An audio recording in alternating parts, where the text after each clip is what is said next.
सोलापूर शहरातील वाहनधारकांसाठी एक महत्त्वाची बातमी आहे।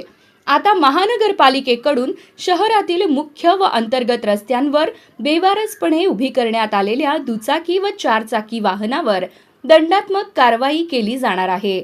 अशा वाहनांमुळे वाहतूक कोंडी वाढत आहे, यामुळे हा निर्णय घेण्यात आला आहे।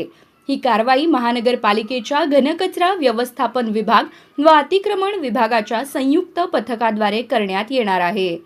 रस्त्यावर अडथळा निर्माण करणारी अथवा बेवारस स्थितीत उभी असलेली वाहने जप्त केली जाणार असून संबंधित वाहन मालकांवर दंड आकारण्यात येणार आहे। दुचाकी वाहनांसाठी 1500 रुपये दंड व जप्ती खर्च 500 असा मिळून 2000 रुपयांचा दंड लावला जाणार आहे। तर चारचाकी गाडीसाठी 5000 दंड आणि 2000 जप्ती खर्च असा एकूण 7000 दंड घेतला जाणार आहे। जप्त करण्यात आलेली वाहने दंड भरल्यानंतरच परत दिली जाणार आहेत।